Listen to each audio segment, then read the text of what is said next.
9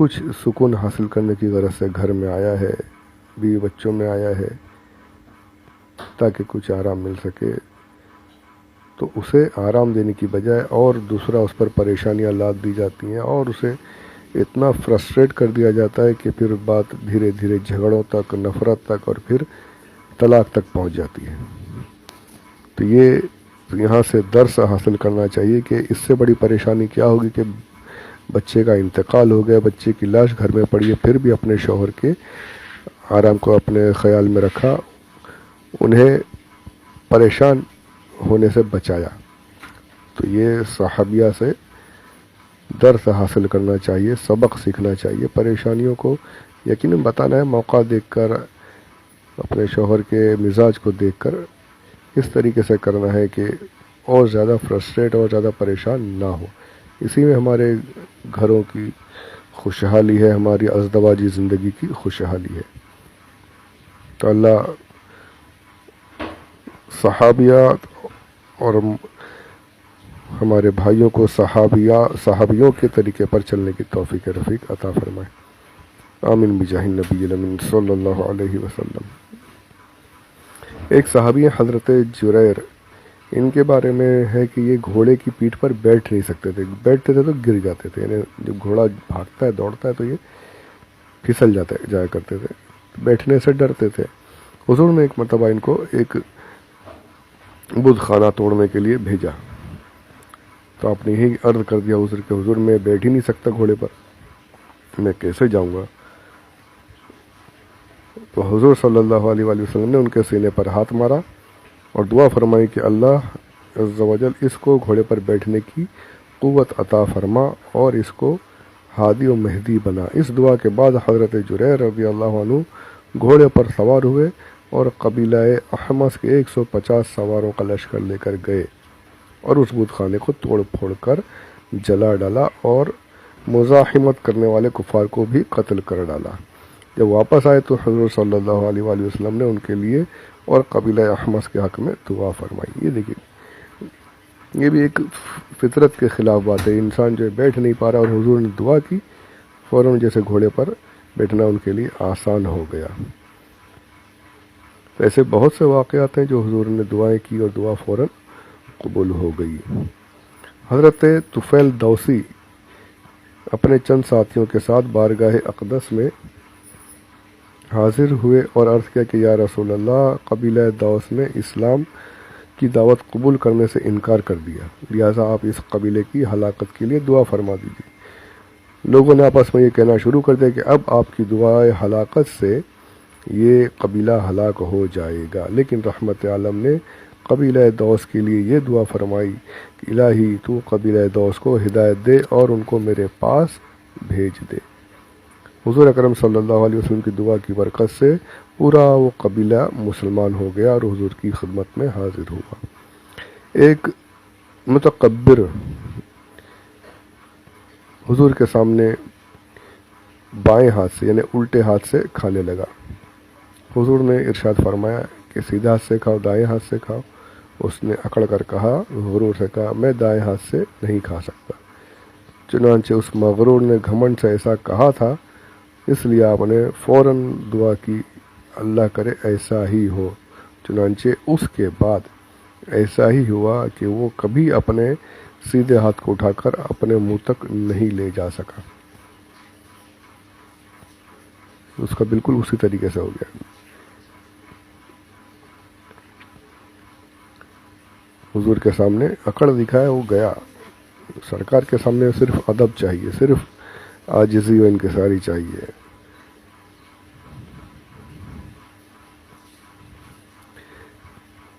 اب مردے جو زندہ کرنے کے واقعات یہ بھی موجود ہے ہمارے پیارے آقا صلی اللہ علیہ وآلہ وسلم کی سیرت پاک میں۔ روایت ہے کہ حضور صلی اللہ علیہ وسلم نے ایک شخص کو اسلام کی دعوت دی تو اس نے کہا کہ میں اس وقت تک آپ پر ایمان نہیں لا سکتا جب تک کہ میری مردہ بیٹی زندہ نہ ہو جائے۔ آپ نے فرمایا کہ تم مجھے اس کی قبر دکھاؤ۔ اس نے اپنی لڑکی کو قبر دکھا دی۔ حضور اکرم صلی اللہ علیہ وآلہ وسلم نے اس لڑکی کا نام لے کر پکارا تو اس لڑکی نے قبر سے نکل کر جواب دیا کہ حضور میں آپ کے دربار میں حاضر ہوں۔ آپ نے اس لڑکی سے پوچھا، کیا تم پھر دنیا میں لوٹ کر آنا پسند کرو گی؟ لڑکی نے جواب دیا کہ نہیں یا رسول اللہ، میں نے اللہ کو اپنے ماں باپ سے زیادہ مہربان اور آخرت کو دنیا سے بہتر پایا ہے۔ پھر وہ لڑکی دوبارہ قبر میں چلی گئی۔ اب یہ حدیث پاک تو اور بھی سبحان اللہ بڑی پیاری ہے۔ حضرت جابر رضی اللہ عنہ نے حضور کی دعوت کے لیے ایک بکری کا بچہ ذبح کیا، اس کا گوشت پکایا اور حضور اکرم صلی اللہ علیہ وآلہ وسلم کی خدمت میں روٹیوں کا چورا کر کے سرید بنایا اور اس کو بارگاہ نبوت میں حاضر کر دیا۔ حضور صلی اللہ علیہ وآلہ وسلم نے صحابہ کرام کو ساتھ میں لیا اور اسے مل کر تناول فرمایا۔ سب گوشت وغیرہ کھا لیا صحابہ نے۔ سرکار نے منع فرما دیا تھا صحابہ کو کہ کوئی ہڈی نہیں توڑنا، ہڈی نہیں چبانا، صرف گوشت کھاؤ۔ جب سب کھا چکے تو حضور نے تمام ہڈیوں کو ایک برتن میں جمع فرمایا اور ان ہڈیوں پر اپنا دست مبارک رکھ کر کچھ کلمات ارشاد فرما دیے تو یہ معجزہ ظاہر ہوا کہ وہ بکری جسے کاٹ کر تمام صحابہ کھا چکے تھے، وہ بکری زندہ ہو کر کھڑی ہو گئی۔ سبحان اللہ، کیا قدرت ہے یہ، کیا میرے آقا کا اختیار ہے کہ جسے کھا لیا گیا ہے وہ بکری کہیں پہ اب نام و نشان نہیں ہے، چمڑا بھی الگ، گوشت بھی ختم، ہڈیاں بچی ہیں، وہ اس کو میرے آقا زندہ فرما دے رہے اللہ کی عطا سے۔ سبحان اللہ سبحان اللہ۔ پھر آپ نے حضرت جابر سے فرمایا، جابر تم اپنی بکری اپنے گھر لے جاؤ۔ جب حضرت جابر رضی اللہ تعالی عنہ اس بکری کو لے کر اپنے مکان میں داخل ہوئے تو ان کی بیوی نے حیران ہو کر پوچھا کہ یہ بکری کہاں سے آ گئی؟ حضرت جابر نے کہا کہ ہم نے اپنی اس بکری کو رسول اللہ صلی اللہ علیہ وسلم کے لیے ذبح کیا تھا، انہوں نے اللہ تعالیٰ سے دعا مانگی تو اللہ تعالیٰ نے اس بکری کو زندہ فرما دیا۔ یہ سن کر ان کی بیوی نے بلند آواز سے کلمہ شہادت پڑھا۔ اس حدیث کو بہت سے محدثین نے ذکر فرمایا ہے۔ کتاب العجائب والغرائب میں بھی اس حدیث کو نقل کیا گیا ہے۔ مواہب الدنیا زرقانی شریف میں بھی یہ حدیث موجود ہے۔ تو یہ چیپٹر بھی اب یہاں پر اس کتاب میں ختم ہوا۔ آگے جو ہے دوسرے معجزات رہیں گے، وہ انشاءاللہ اگلے آڈیو میں سماعت کریں گے۔ اللہ تبارک و تعالی حضور اکرم صلی اللہ علیہ وآلہ وسلم کی برکت سے ہماری زندگی کو بھی خوشیوں سے بھر دے، خوشیوں سے لبریز فرما دے، تمام تکلیفوں کو، پریشانیوں کو مولا عز و جل دور فرمائے، آپس میں محبت کے ساتھ رہنے کی توفیق عطا فرمائے، مسلمانوں کے حال پر اللہ رحم فرمائے۔ آمین بجاہ النبی الامین صلی اللہ علیہ وآلہ وسلم۔ وما علینا الا البلاغ المبین۔